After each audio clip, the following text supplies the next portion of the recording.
Bueno, yo creo que es el momento perfecto para contar algunas historias de miedo, ¿no? Antes de irnos a dormir. También podemos hablar de los animales salvajes reales que hay en la zona. Pero yo creo que podemos darle un poquito de ambiente, pues eso, con historias como más increíbles o que pasaron hace mucho tiempo, ¿no?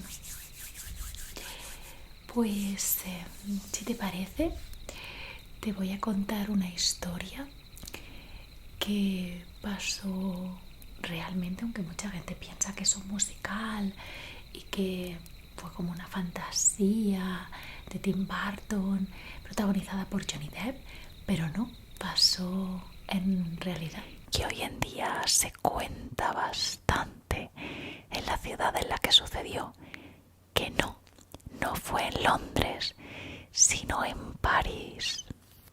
Resulta que en París había una barbería y una boulangerie, una al lado de la otra, que se conectaban por el sótano. No estamos hablando de la calle Fleet Street de Tim Burton, sino de la rue Mont Saint-Hilaire. Los protagonistas de nuestra historia evidentemente tienen nombres franceses y se llamaban Bernabé Cavard y Pierre Miquelon. Cavard era un barbero muy conocido en aquella época y tenía una clientela bastante amplia y muy variada. Iba desde personas de la nobleza o con muchísimo dinero hasta estudiantes y personas que venían de paso por la ciudad. Tenía una hija extremadamente guapa que se llamaba Marguerite, Margarita en español. Y el problema es que sí era muy guapa y todos los hombres que la conocían caían rendidos a sus pies. Pero todo el mundo decía que esta chica estaba maldita. ¿Y por qué pensaban que estaba maldita? Bueno, pues porque ella tenía muchísimos pretendientes y estos desaparecían sin dejar rastro. Así que con el paso del tiempo se creó esa historia, se especulaba que algo malo podía pasarle a esta chica. En aquella época la boulangerie de Pierre Miquelon iba viento en popa. Todo París conocía sus famosos pasteles de carne. Eran famosísimos y muy ricos. A diferencia de la película de Tim Burton, no tenían ningún problema económico. De hecho, era una boulangerie bastante prestigiosa que vendía a toda la ciudad. Sin embargo, había algo misterioso en esta boulangerie, y es que el dueño, cuando preparaba la carne con la que rellenaba los pasteles, echaba a todo el que trabajara en la boulangerie y se quedaba solo para prepararlas. Un día, dos españoles de la nobleza llegaron a París con intención de pasar una temporada. Se llamaban Andrés y Julio. Encontraron una posada en la que alojarse, justamente en la rue Mont Saint-Hilaire, donde estaban tanto la barbería como la boulangerie. Tenían pensado quedarse una temporada, entre otras cosas para aprender francés. Pero Julio parece que tenía intención de aprender el idioma directamente de la boca de las francesas y estaba bastante interesado en las chicas. Así que no tardó en reparar en la hija de Cavard. Así pues decidió cortejar a Marguerite. El posadero que lo alojaba le advirtió advirtió de que sobre ella pesaba una maldición y que todos los que intentaban seducirla desaparecían.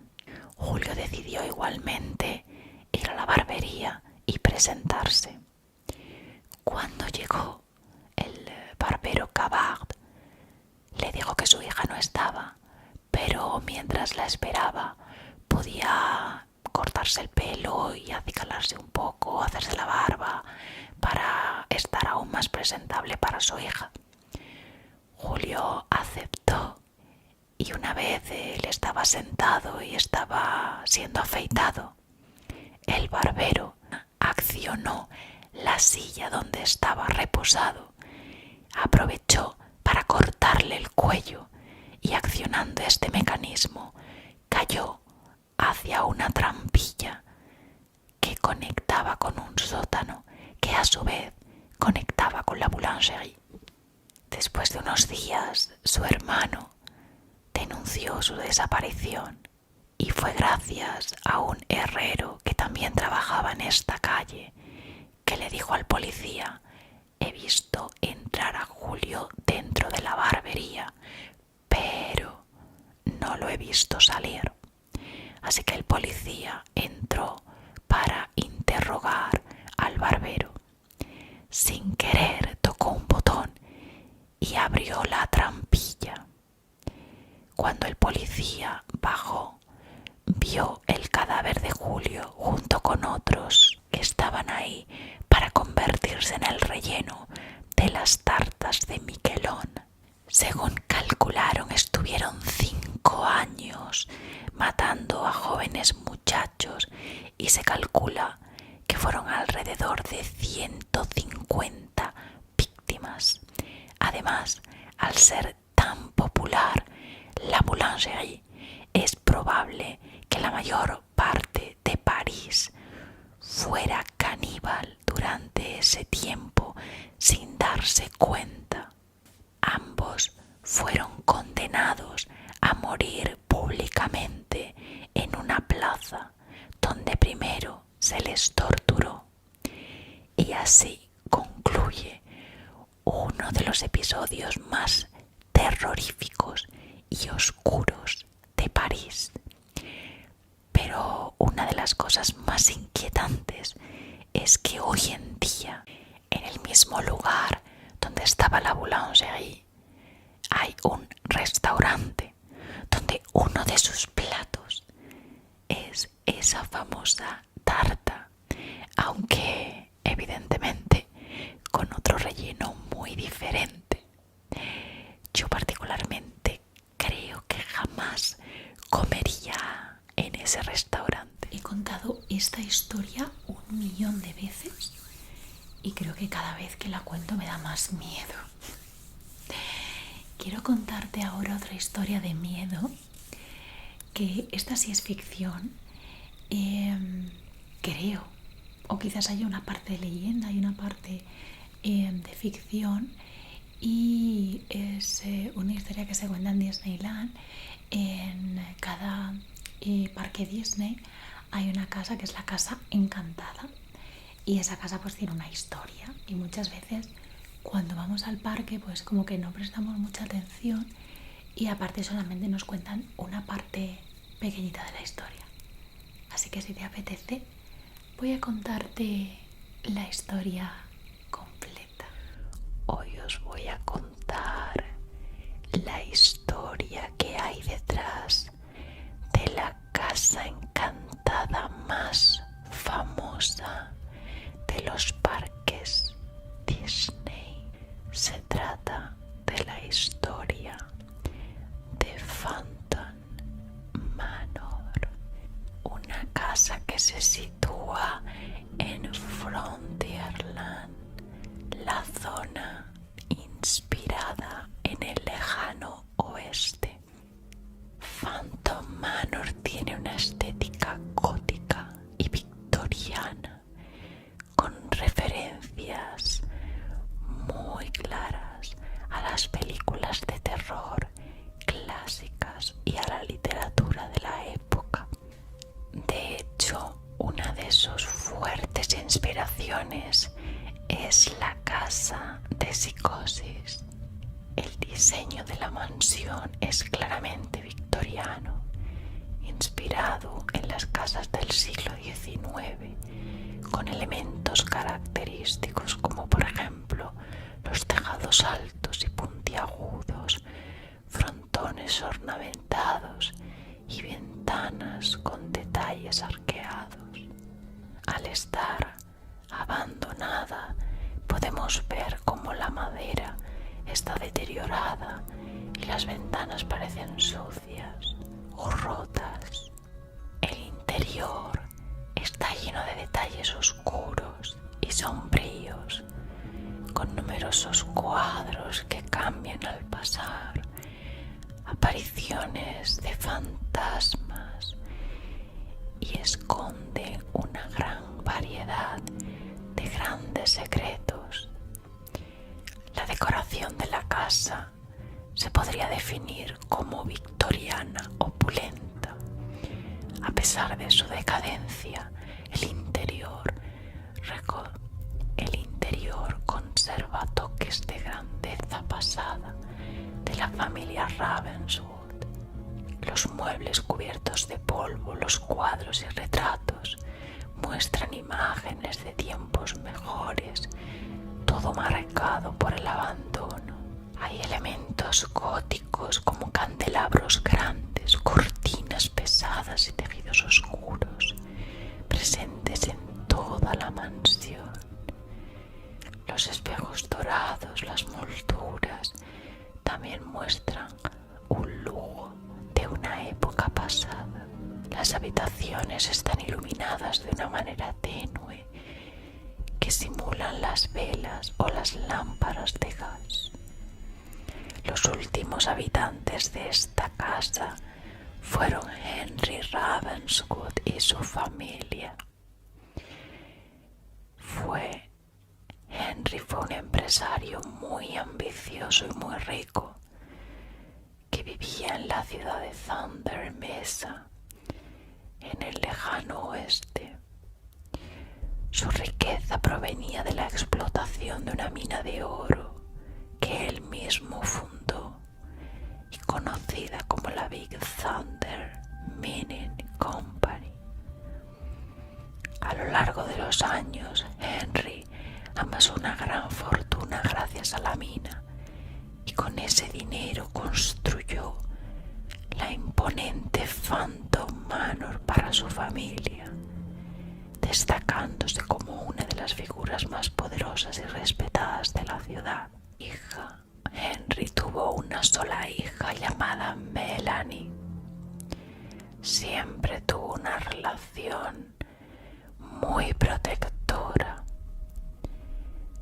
Nunca la dejaba salir de casa y cuando llegó a su juventud, misteriosamente todos los pretendientes que tenía acabaron muriendo jóvenes en extrañas circunstancias.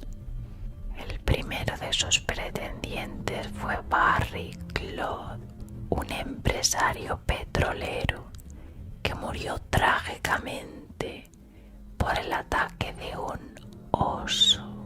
Otro de sus pretendientes fue Ignatius, conocido como Itchy Knight, un empresario minero que también murió trágicamente por la explosión de una de las cajas de dinamita mientras estaba en su mina.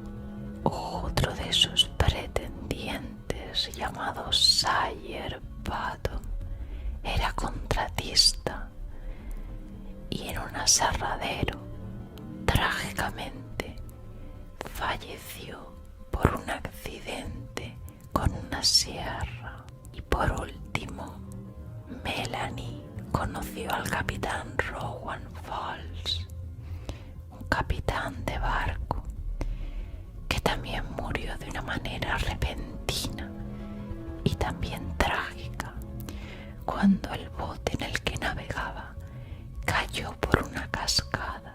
Pero la historia que cuentan en el parque se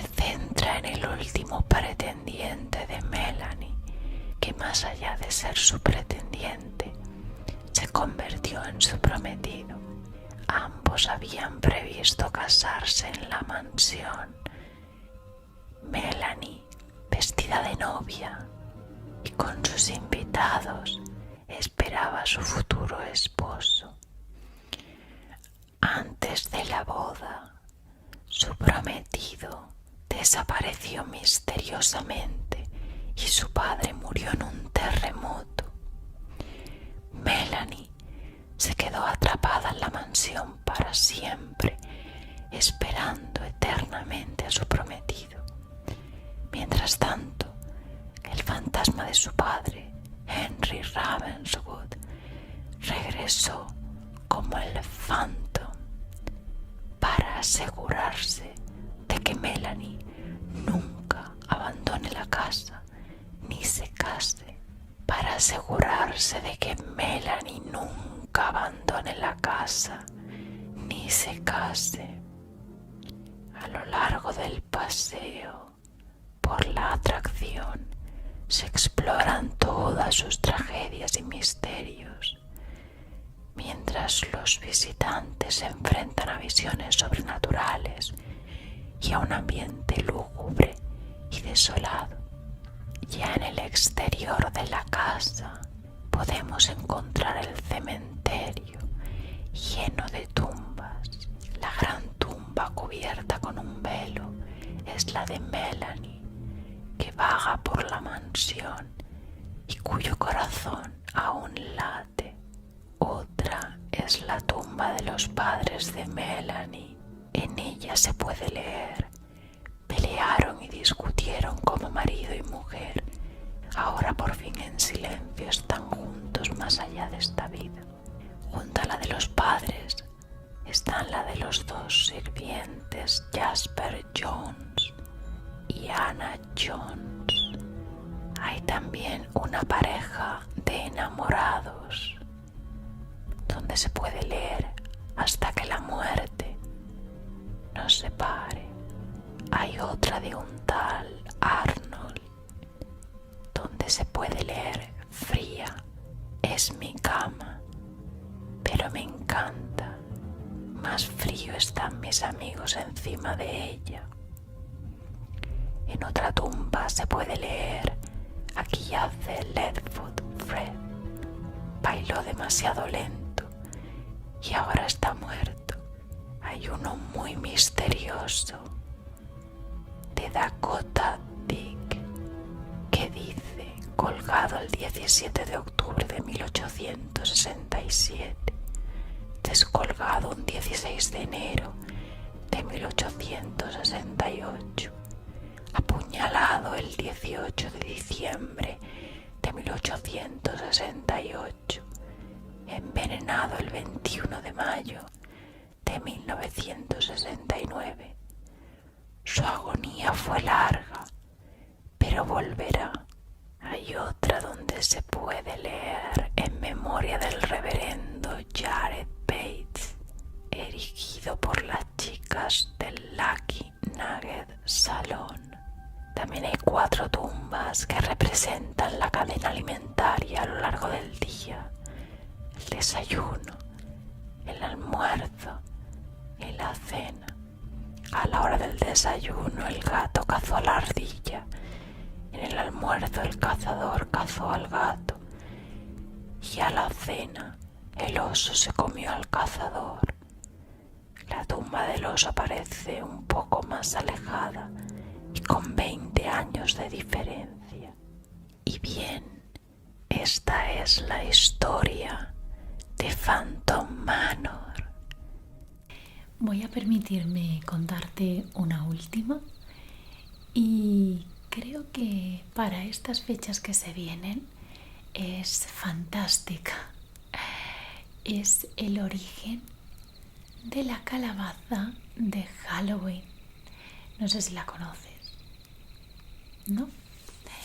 Entonces creo que esta historia te va a gustar mucho. En el vídeo de hoy quiero contarte un poquito los orígenes de esta celebración, que cada vez es más y más popular.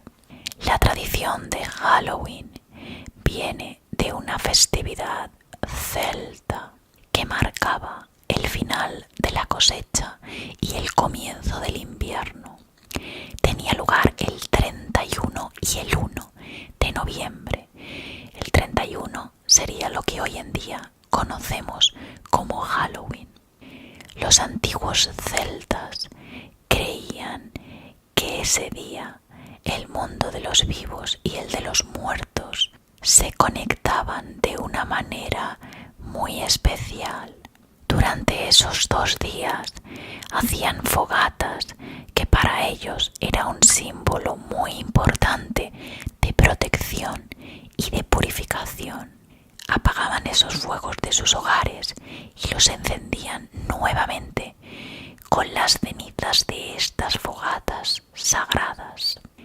Para evitar ser reconocidos por los espíritus que podrían vagar por la tierra, los celtas se disfrazaban con pieles de animales o con ropas que se hacían ellos mismos con materiales naturales. También hacían ofrendas, se dejaban alimentos y bebidas para los espíritus y para las hadas. Con ello buscaban tener más protección. También pensaban que este era el momento idóneo para predecir el futuro. Por ello, los druidas celtas practicaban rituales para poder tener visiones de futuro. Uno de ellos era lanzar huesos o leer las estrellas. Los celtas tallaban nabos y remolachas para ahuyentar a los espíritus malignos. Los convertían en linternas al colocarles una vela dentro.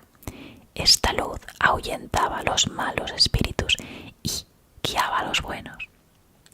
A lo largo del tiempo, esta celebración pagana fue transformada por la Iglesia Católica y se empezó a celebrar el 1 de noviembre bajo el nombre de Día de Todos los Santos. Los pobres iban de casa en casa la víspera de Todos los Santos, es decir, el 31 de octubre, pidiendo comida a cambio de oraciones por los muertos. Si al pobre le daban comida, este prometía rezar por las almas de los seres queridos fallecidos. Cuando los inmigrantes irlandeses y escoceses llevaron Halloween a Estados Unidos en el siglo XIX, esta costumbre evolucionó hacia el truco o trato, donde los niños se disfrazan y van de puerta en puerta pidiendo dulces y caramelos. Al importar esta tradición a los Estados Unidos, se dieron cuenta de que las calabazas eran más fáciles de tallar. Además, era una cosecha bastante abundante en aquellas tierras. Así que la calabaza reemplazó a estos vegetales en esta tradición. La figura de Jack o Lantern proviene de una leyenda irlandesa sobre un hombre llamado Jack el Tacaño, quien engañó al diablo varias veces y fue condenado a vagar eternamente con una brasa dentro de un nabo como única luz. Dicen que de esta historia surgió la idea de las linternas talladas con caras y se asociaron al Halloween que conocemos hoy en día. Actualmente las tiendas se llenan de dulces y caramelos para poder ofrecer a los niños el día 31. Los dulces más típicos son, por ejemplo, el candy corn, caramelos de maíz, que quizás sea el dulce más icónico en los Estados Unidos para esta fiesta. Está hecho de azúcar y tiene un diseño tricolor que recuerda a un grano de maíz. Sus colores son blanco, amarillo y naranja. Otro también son las manzanas de caramelo o bien cubiertas de chocolate. Además, hay un montón de dulces que decoran expresamente Además, podemos encontrar un montón de dulces que decoran expresamente con motivos de terror, como puedan ser ojos, brujas, fantasmas, colmillos de vampiro. En los barrios es cada vez más típico ver adornos en las casas en forma de guirnaldas, telarañas, calabazas y todo tipo de decoración. Y por supuesto no pueden faltar los disfraces. Es verdad que en Europa solemos disfrazarnos con cosas un poco más de miedo, pero en Estados Unidos mucha gente se disfraza de cualquier cosa y también son permitidos, por ejemplo, disfraces de superhéroes o de animales, y no tiene que ser forzosamente un disfraz que dé miedo. ¿Qué tal? Espero no haberte asustado demasiado. Bueno, yo creo que me voy a poner un poquito de chocolate caliente y me voy a ir durmiendo. Si puedo, después de todas estas historias. Dulces sueños.